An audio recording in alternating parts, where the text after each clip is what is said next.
मैं कोटिसा वंदन करता हूं हमारे गुरुदेव भगवान परम पूज्य आचार्य स्वामी भागवतानंद जी महाराज, जिनका बहुत स्नेह पूज्य महाराज श्री के साथ में रहा। आजकल गुरुदेव बहुत अस्वस्थ हैं, इसलिए आजकल स्वास्थ्य ठीक नहीं है। मैं उनके तरफ से भी बार बार कोटिसा वंदन करता हूं। और पूज्य महाराज श्री ने हमें सहज में, ये चूंकि हमारा ही आश्रम है, चूंकि हमारे गुरुदेव यहां बहुत आए हैं, प्रवचन भी उन्होंने बहुत किया है, और बड़े महाराज श्री मैं यदा कदा सुनता रहता हूं, चूंकि जो महराई का ट्रस्ट है उसमें मैं ही कथा करता हूं, जो महाराज श्री की जन्मभूमि है बड़े महाराज जी की बनारस, तो उसमें मैं जाता हूं। पटना वाले आश्रम में भी स्वामी सत्यानंद जी के यहां भी मैं जाता रहता हूं, तो यदा कदा चर्चा आती है तो पूज्य बड़े महाराज जी भी, परम पूज्य स्वामी अखंडानंद जी महाराज, उनका भी इसने इस आश्रम से रहा। तो आज उस परंपरा का निर्वहन करते हुए मैं ये कथा करने आ गया। महाराज जी ने स्थान दे दिया और उनकी कृपा है, सब कुछ महाराज जी का ही है, हम लोग तो बस भगवान की कथा कर रहे हैं। पूज्य महाराज जी का आशीर्वचन हम चाहते हैं कि महाराज श्री दो शब्द हम लोगों को आशीर्वचन दे दें, तो उसमें हम लोग कहीं ना कहीं हम लोग अपनी धन्यता और कहीं ना कहीं अपने जीवन का सौभाग्य समझेंगे। आपके सानिध्य में आना ही हमारा सौभाग्य है, और आप कुछ आशीर्वचन कह देंगे तो वो हमारा परम सौभाग्य होगा। ऐसे वैष्णव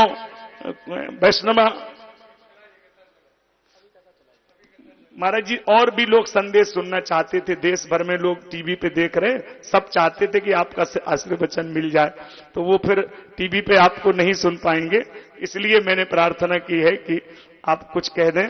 बहुत बहुत महाराज जी के चरणों में प्रणाम।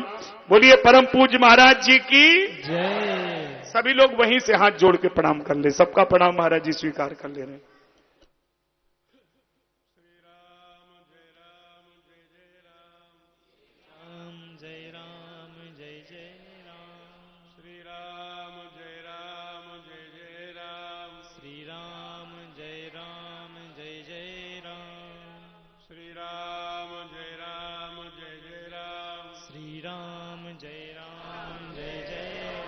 श्री राम जय राम जय जय राम, श्री राम जय राम जय जय राम, श्री राम जय राम जय जय राम, श्री राम जय राम जय जय राम। सियावर रामचंद्र भगवान की परम सम्मान व्यासपीठ पर विराजमान व्यास जी, सभी दूर दूर से आए हुए धर्म प्रेमी सज्जनों, माताओं, बहनों, बड़े सौभाग्य की बात है कि यह दिव्य भव्य और अमृतमयी रसमयी कथा आप लोग श्रवण कर रहे हैं। रामचरित जे सुनत अघाही, रस विशेष जाना तन नाई। भगवान की कथा सुनकर जो कहते हैं बहुत हो गया, कहां तक सुने वही कथा है, तो समझ लीजिए उन्होंने कथा के रस को नहीं जाना। बिन सत्संगन हरि कथा, ते बिन मोहन भाग, मोह गए बिन राम पद, होयन दृढ़ अनुराग। बिना सत्संग और हरि कथा के मोह की निवृत्ति नहीं हो सकती, और मोह सकल व्याधिन कर मूला। सारी व्याधियों का मूल मोह है। मोह और ममता ही ये माया है। मैं और मोर तोर ते माया, जे वश कीने जीव निकाया। इसलिए मोह की निवृत्ति के लिए, ममता की निवृत्ति के लिए भगवान की कथा और सत्संग आवश्यक है। तो बिन सत्संग न हरि कथा। जब सत्संग कह दिया तो उसमें कथा आ गई।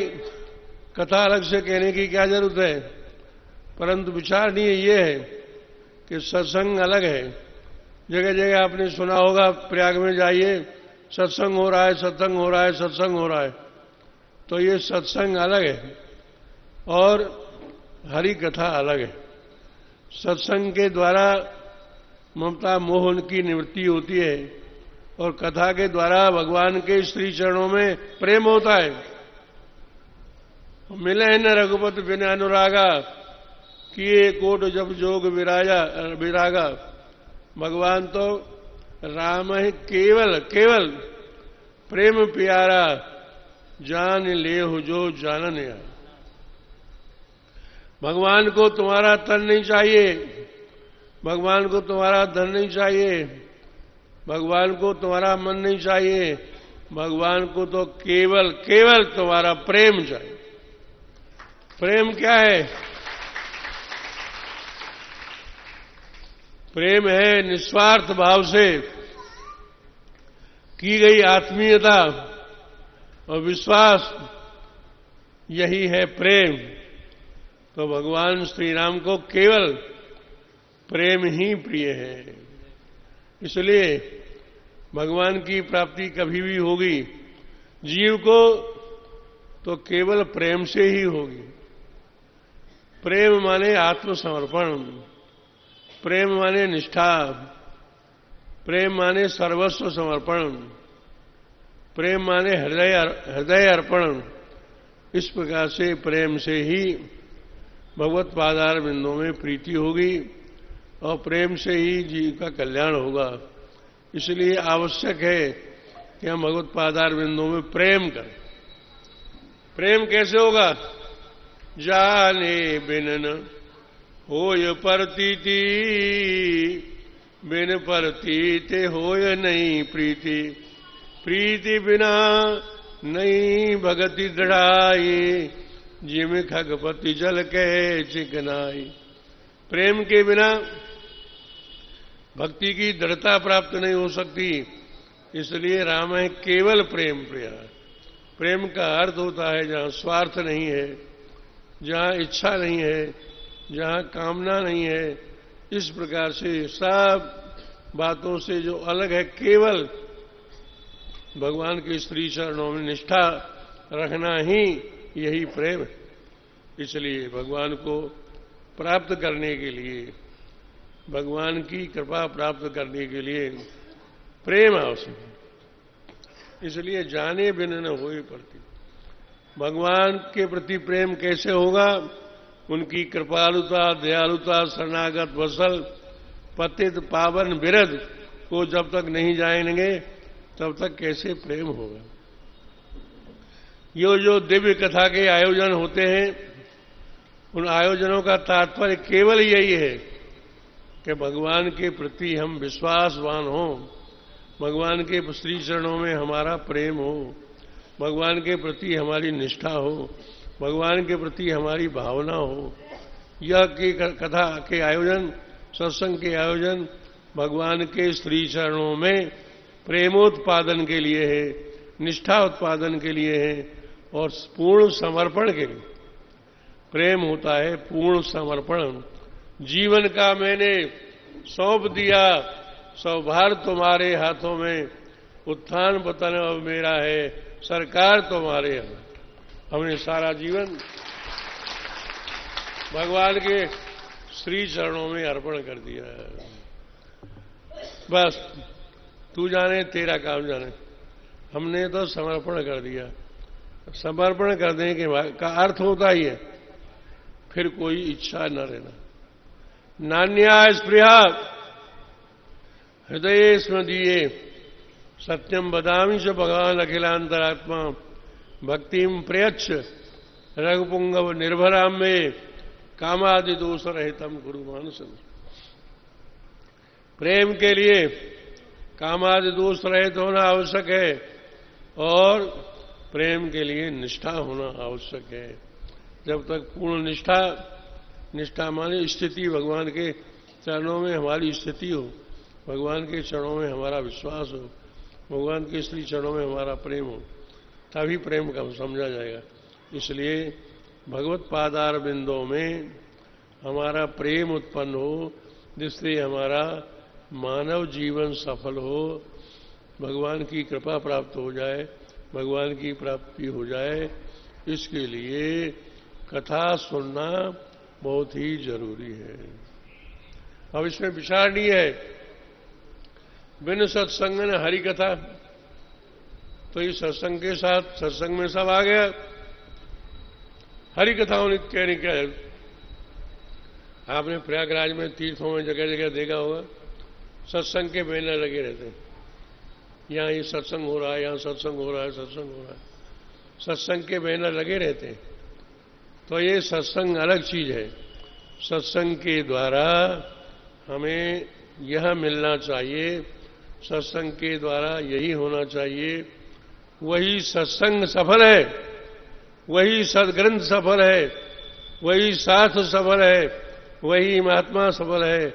जाते होय स्नेह राम पद, ये तो मतो हमारो।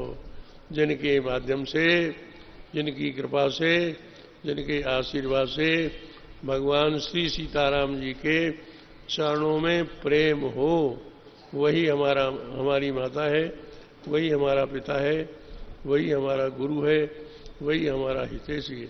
इसलिए आप लोग बड़ी दूर दूर से कष्ट करके यहाँ आए हुए हैं। आप लोगों का बड़ा सौभाग्य। देखत पुरी अखिला भागा, अयोध्यापुरी के दर्शन से ही पाप दूर हुए। और सरयू जी का दर्शन करिए, स्नान करिए। दरस परस मंजन और पाना हरे पाप कहे बीज। सारे विश्व की, सारे संसार की आदि नगरी अयोध्या है। अयोध्या नाम नगरी तत्रासी लोक विस्तृता मनुना मानवेन्द्रेण या पुरी निर्मिता स्वयं। ये अयोध्यापुरी सारे विश्व की, सारे संसार की प्रथम नगरी। अयोध्या नाम नगरी तत्रासी लोक विस्तृत। क्यों? महाराज मनु, आदि मनु ने मनुना मानवेन्द्रेण या पुरी निर्मिता स्वयं। महाराजा मनु ने अयोध्यापुरी का स्वयं निर्माण किया है। इसलिए सबसे बड़ी अयोध्या नगरी जहां राम लीन है। अयोध्या, मथुरा, माया, काशी, कांची, यवंतिका, पुरी, द्वारावती, गेया, सप्तहिता मोक्षदायक। 7 पुरी मोक्ष देने वाली। अयोध्या एक, मथुरा, मायापुरी, हरिद्वार, काशी, कांची, अवंतिका, पुरी, द्वारिका, सप्तहिता मोक्षदायका। परंतु इन सब में भी अयोध्यापुरी मस्तके जहां राम लीन अवतार। अयोध्यापुरी इन 7 में, सप्तपुरियों में सर्वश्रेष्ठ, सर्वोत्तम श्री अयोध्यापुरी है, जहां भगवान श्री राम ने अवतार ली। 10 वर्ष सहस्राणी 10 वर्ष शतानी च रामो राज्यमुपाश्रित्वा ब्रह्मलोकम प्रयासति। भगवान ने 11,000 वर्ष यहां राज्य किया है। भगवान श्री कृष्ण ने 11 वर्ष किया होगा और यहां तो 11,000 वर्ष तक राज्य किया। अयोध्या वासियों से भगवान श्री राम का इतना प्रेम है। अयोध्या वासियों की भगवान श्री राम के प्रति निष्ठा इतनी है, भगवान नित्य धाम में जब पधारने लगे, सभी अयोध्यावासी कहे हम भी साथ में चलेंगे, हम आपको छोड़ेंगे नहीं। सभी अयोध्यावासी, गुप्तार घाट है यहां, मौका मिले तो जाइएगा गुप्तार घाट। वहां से भगवान ने अपनी लीला का संवरण किया और सभी अयोध्यावासी भगवान के साथ गए। भगवान ने अपने साथ में सबको लिया और सबको साथ में लेकर के गए। इस प्रकार से ये अयोध्यापुरी सारे विश्व की पहली पुरी है, पहली है, महाराजा मनु के द्वारा स्थापित की गई है। इसलिए आप लोग बड़े सौभाग्यशाली हैं। सप्तपुरियों श्रेष्ठ प्रथम नगरी, विश्व की प्रथम नगरी अयोध्या जी में आप पधारे। और उसमें भी यहां जहां विराजमान है कोई न कोई कथा, कोई न कोई सत्संग, कोई न कोई प्रवचन होता ही रहता है। यह जो सिद्ध जगह कथा प्रवचन की सिद्ध पीठ है, बड़े बड़े महात्मा, बड़े बड़े सिद्ध, बड़े बड़े महापुरुष यह कथा कह चुके हैं, कहते रहते हैं और कहते रहेंगे। तो यह कथा की सिद्ध पीठ है, कथा की बहुत ही पुण्य स्थली है। इसलिए आप लोग सब बड़े सौभाग्यशाली हैं कि इस पवित्र स्थल में जहाँ कितनी कथाएं हो चुकी, कितनी कथाएं हुई, आप लोग यहाँ आए और आकर के यहाँ कथा श्रवण कर रहे हैं। भागवत हमारे विद्वान मनीषी कथाकार बड़े विद्वान हैं, बहुत ही योग्य हैं, शास्त्रों के ज्ञाता हैं, शास्त्रों के मर्मज्ञ हैं। उनके मुखारबिंद से और उनके सहयोगी जो गाने बजाने वाले, ये भी बड़े कलाकार, इनकी कलाकारी प्रसिद्ध है। इनको देख करके हमारा मन, इनकी कलाकारी देख कर मन प्रसन्न हो। ये इनके कलाकारों के सहयोग से व्यास जी की दिव्य भव्य कथा, हमें थोड़ा अवसर नहीं मिल पाता है, स्थानीय कामकाज बहुत है, नहीं आ पाते हैं। रोजाना कथा में आना चाहिए, रोजाना कथा सुननी चाहिए। परंतु आप लोग जो दूर दूर से आए हैं, बहुत सौभाग्य से यहां एक क्षण के लिए भी आ जाना बहुत है। देखत पुरी अखिल भागा, पुरी के देखते ही सारे पाप दूर हो जाते। तो यहां आप लोग इतनी दूर से आए हैं, सौभाग्यशाली हैं। और यहां आकर के समय मिल सके सरयू जी का दर्शन करिए। यहाँ के प्रसिद्ध प्रसिद्ध आश्रम हैं, हनुमानगढ़ी, करक भवन है, मनीराम छावनी है, सब में जाकर के आप दर्शन करिए। समय मिले कथा के बाद, जो भी समय उसका सदुपयोग करके, कथा श्रवण करके, भगवान के चरणों में प्रेम करके अपने जीवन को धन्य और कृतकृत करिए। इन्हीं शब्दों के साथ आप लोग जो दूर से आए हुए, हम मनीराम छावनी की ओर से सभी आए हुए भक्तों का हृदय से स्वागत करें।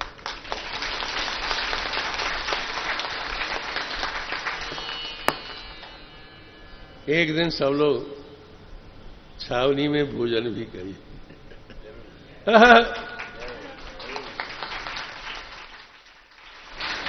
आए हुए सभी भक्तों का श्री मनीराम दास जी की छावनी में एक दिन का निमंत्रण है।